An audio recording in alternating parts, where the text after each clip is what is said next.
Welcome back, Kings fans. I am Jesse Cohen. This is All the Kingsmen Live. Joining me today, COO of the LA Kings, Kelly Cheeseman, and Blake Bolden, AHL scout and growth and inclusion specialist. Kelly, how are you doing today? Good, Jess. Thanks for having me. Blake, how are you doing today? I'm doing great. Thanks for having me. It's my pleasure. Now, we're here today to talk about not only the Alliance with 2 1s instead of L's, the 11 teams in the LA market. That's the Anaheim Ducks, the Los Angeles Angels, the Chargers, the Clippers, the Dodgers, the Los Angeles Football Club, the LA Galaxy, the LA Lakers, the Los Angeles Rams, the Sparks, and of course the Kings, but also the Kings Inclusion Initiative. Kelly, let's start with you. Getting those 11 organizations to pull in one direction and just getting 11 people in a room or on a call, I suppose, in 2020 alone has to be difficult. How long has this been in the works, and who really spearheaded this initiative?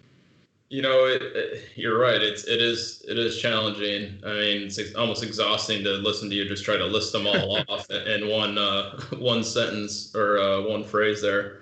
You know, all 11 teams, really since the beginning of COVID, we've been kind of pulling in the same direction on a number of things in terms of, you know, just sharing best practices, having conversations about how we're approaching the market, how we're dealing with fans. And, you know, it's just been an active conversation, something that's been incredibly refreshing to have. And it really has really never happened, you know, and this took about 6 weeks to come together. And as you know, the protest and everything really kind of erupted after you know, the unfortunate incident of the murder of George Floyd and Breonna Taylor, and everything was really kind of, you know, at its highest level here in LA. I think it was one Sunday 6 weeks ago. You know, the chat kind of, you know, lit up and said, "Hey, let's get together at 6 o'clock and talk about how we can, you know, approach this as, you know, in the world of sports." And, you know, it was brought up during the press conference by Tom Penn from LAFC. And the conversation was, if sports not, you know, who else, you know, in terms of making an impact and at least leading a dialogue in LA. LA is a complicated market, but we really wanted to make a difference. But we quickly realized we needed to bring some other voices into the conversation. And that's when we brought in some outside resources like Renata and some other people from our organization like Blake and others across, you know, all the teams to really have a conversation about how we could approach it. Before we get to Blake, I want to welcome everybody watching on YouTube, Facebook, and Twitter, and remind you that if you want to have your questions read, if you want to have an opportunity to ask something of Kelly or Blake, you do need to join us on Twitch. That's twitch.tv/LA Kings. Blake, you were hired recently as an AHL scout or a professional scout by the LA Kings. I'm assuming that when you were initially hired, there wasn't any thought of adding the title Growth and Inclusion Specialist, and the Alliance probably had not yet begun to be discussed. So how exciting was it for you to have those duties added to your title? Well, let me just say that when I first started 6 months ago, like you're saying, I had no idea that the city was going to erupt, the country was going to erupt, but I do give it to Cheese and Luke Robitaille, who initially just came to me as soon as I was hired and say, "Hey, listen, you are a pillar in our sport. You're a role model for those of color and females and everyone." And they really gave me the confidence to want to take on a role such as the growth and inclusion specialist. And I'm just really privileged to be here. And it's been an exciting journey thus far. And I think with the Alliance and with our initiative, we're going to accomplish many things in the future. When I was a kid growing up in LA, well, Long Beach, but in the LA market, my family is from Canada. So for me, there was an easy access point to the sport. My dad would take me to games. And I never really cared about the notion of growing the game, right? I'd see rule changes. I'd see PR releases. I'd see people talking about, we've got to grow the game. We've got to expand the fan base. And I would always shrug and say, like, well, why do I care? I get to go to games. I get to see it on TV.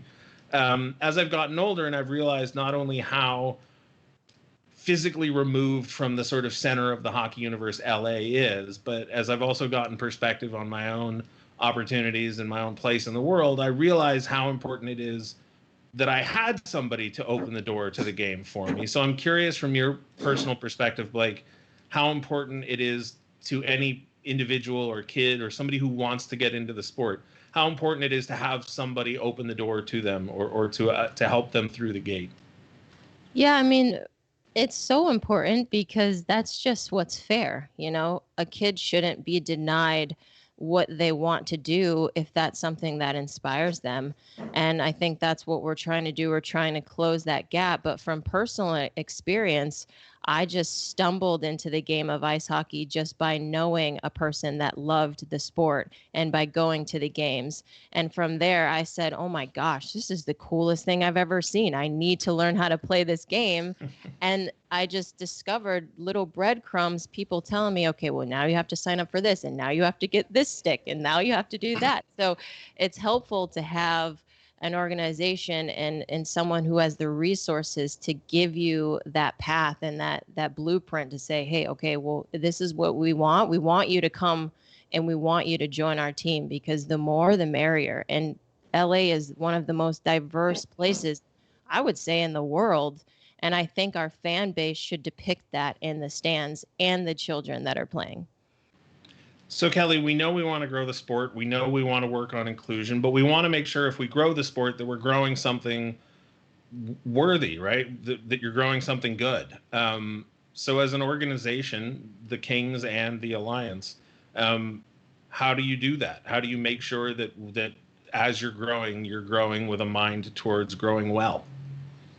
Yeah, that's a great question, Jess. I mean, I don't think we have all those answers yet, but it starts with a couple things, equity and opportunity and, on and off ice activities, representation, us in our front office, making sure that we're hiring a more diverse workforce and growing that opportunity, but also growing that off the ice and making sure we have equitable opportunities in youth hockey, so that the kids and the parents have an environment that they can come into, feel welcome, and then having opportunities for those kids to and families to come to the games and enjoy their experience at Staples Center and see the finished product. I think that's ultimately where you create role models and experiences, and when we're all celebrating that next Stanley Cup, that parade represents all of LA, and that's our vision. We want to grow. We want to have a better representation of all of LA and really grow the fan base. So there's a lot of steps to that. There's different approaches that we need to take, in youth hockey and ice sports to create equitable experiences and accountability. And we're going to need a lot of partners, and we know that. And it's a critical initiative for the National Hockey League. It needs to be a critical initiative for USA Hockey and Hockey Canada. And then our players on the NHL level, starting with the leadership of the Hockey Diversity Alliance and the group of, Black players that have aligned together, need to work with their teammates to create role model experiences so that kids playing the game of all races feel safe to speak up and create a safe environment so that their teammates can grow. And it just, in the end, I think we want to look back 5-10 years from now and say we made a difference. Sports, well, life in general, right? It's an old cliche. It's not what you know, it's who you know. And I think that's nowhere truer than in professional sports, right? Where relationships can be formed in one stage, whether it's, juniors or the NCAA, and then it moves on to the AHL. And you see it, general managers hire people they've worked with before, coaches hire people they've worked with before, and a huge part of the employee pool comes from the sport itself. It feels like hockey faces a specific challenge, given that the demographics of the Players Association is not as diverse as other sports. So I'll ask this of both of you. Kelly, are there any goals or specific ways that the Alliance is hoping to combat those issues? Yeah, like I said, just a minute ago, representation in the front office is a critical issue for all sports organizations. You touched on something that we've been discussing a lot lately. Like, we're too, centered amongst, getting referrals for people getting, jobs within sports. And I think that is a huge, huge issue. A big part of the alliance and a big part of the commitment for all of the teams is to change that and to, look at more opportunities for and adding internships and adding job shadowing programs, to making, percentage growth changes in terms of, more diverse workforces. Specifically with the Kings, our goal is to increase our diversity workforce by 10% over the next 5 years. And that'll change the way that you can approach the marketplace, because, you have to have the experience and you have to have the input of what that life experience is to even know how to approach, talking to that fan base. So it's a critical issue, and it's something that needs to change flat out. Blake, any thoughts on how you might be able to help in that fight in your role with the Kings? Yeah, well, first thought is me just representing the Kings, being who I am in the sport, being the first Black African-American player to play professional hockey. And then on top of that, being the first Black woman to be a scout. As Cheese has mentioned, representation is key. And I am very passionate and have been very passionate my entire career to get out and speak to those young kids that might want to try the sport. And I just ask that the fans can be open-minded and compassionate and embrace all of the newness that we're trying to bring about our organization to promote positive change and equal the playing field for everybody. You mentioned the fans. Anybody who pays attention to social media knows you never read the comments. But I'm an idiot. I read the comments. So Kelly, what do you say to the inevitable sort of angry feedback that says, stick to sports, or, this is all too much and I don't want to hear about it? What's your response to that? I'd say open your mind. Look, maybe we're not right for you. I'm not saying that I want to ever turn away fans, but if you realize where sports is at these days, the most critical thing or not the most, but, obviously the first thing for us is creating a great product on the ice, and we have a great track record there. Obviously we've, got a few cups over our shoulders here over the last few years, and we're on a great path with our development team and our prospect pool right now, and the second overall pick coming in. So we're going to create a great on ice product, but off the ice, supporting our community is a number one to growing as a organization, and we're always going to be there doing that, and we always have been. And I think it's important that fans realize that in sports collectively, I don't know one organization that doesn't make it a priority. So if that's, where fans are thinking, they're going to have a hard time finding a sport to support that doesn't focus on that. So I think it's time for everybody to open their minds, listen, learn, gain different perspectives across the board. But I think more passionately, and this is where I'm at, Jesse, as the Los Angeles Kings, going back for 53 years now, we're an organization that's grown from within the city, and we've always been a scrappy fan base that had to introduce new fans to grow within Los Angeles in a non-traditional hockey market. And, we grew from people bringing new fans to the game and introducing the sport the way that, you, Jesse, and you, Blake, both just talked about, your own personal experiences.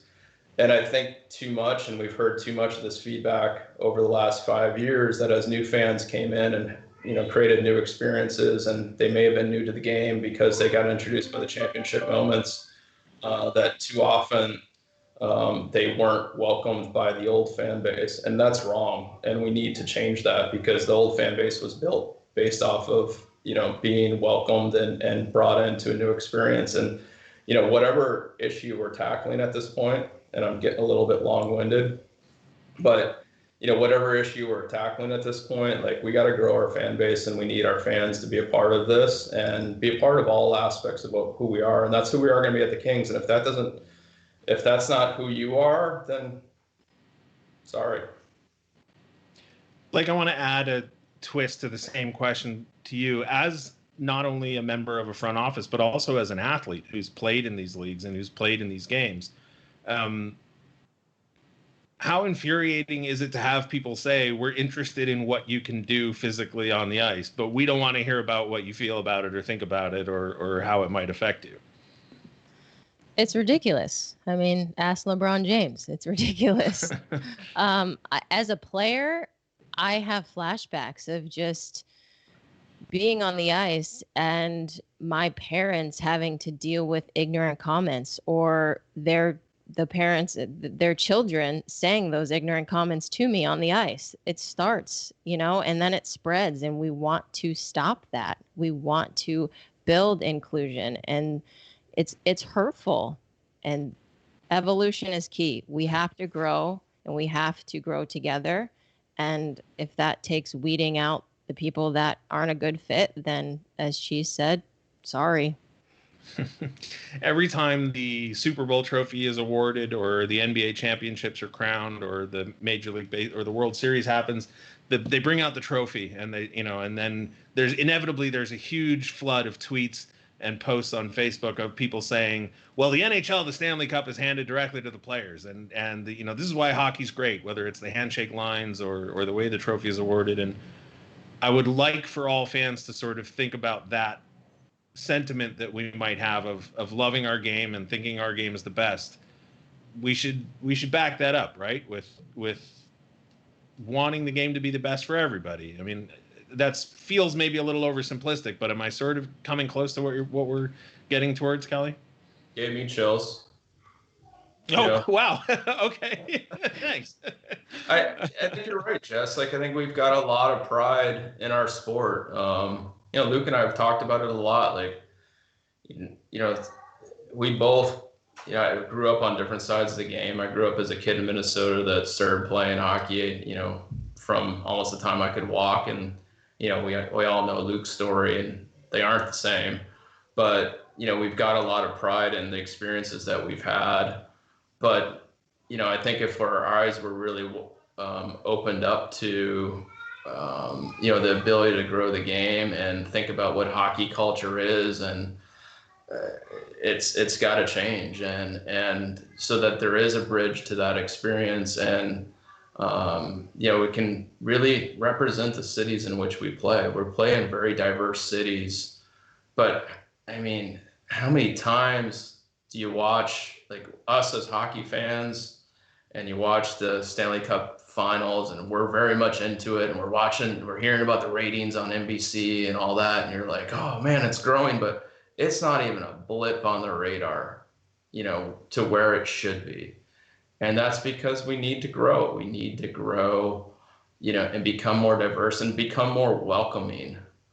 And that takes everybody leaning in and changing, from the coaches and the front offices to the players, to the NHL front office, to the fans. Everything has to change to grow as a league and grow as a sport. And then people won't have to, fight amongst their friends in the community as to, well, why are you a hockey fan? Why do you like hockey? It's how many, fans in LA have to defend themselves as to being hockey fans. And that's what's made us scrappy as a fan base. And that's what's made us really passionate as a growing fan base for 53 years. But our vision is, look, I'd like our parade to look just like the Lakers parade, 3 million people. Ours was 500,000 people, it takes everybody leaning in and being, being a part of this and understanding, like, you can't push people away saying, you don't know anything about this. That's the wrong approach. There's a number of potholes and ways that conversations like these can get hinky. So I apologize if I phrase the next question inappropriately, Blake, but I'm curious, and we'll let you guys go soon, I promise. I kept you a little bit longer than I said I would. Stay here for the next hour, Jesse. I tuned into the Black Girl Hockey Club forum. Forum may not be the right word, but on YouTube a few weeks back. And I was fascinated by the conversation, particularly the notion that a hockey game is, as it was described, I think, very clearly a white space. And so I apologize for putting you on the spot to speak for everybody and how to fix something that can't be fixed in a simple conversation. Yeah. But I'm curious, there are a million things that go into that reality, right? Whether it's culture, demographics, history, organizational bias, et cetera, et cetera. But what is just the simplest, smallest thing that you might ask of a fan like me to help shift that feeling inside a professional hockey game? I would say something you could do is bring a diverse friend to the game. Bring someone that is a huge basketball, soccer, any other kind of fan and say, come over here and watch this game and let me blow your mind, and tell your friends that might not be hockey friends or fans to come as well. I think that is an action that we can do. And I've gone to plenty games and actually have picked out Black people in the stands before and been like, oh my gosh, there's a Black person in the stands. That's amazing. I'm not the only one.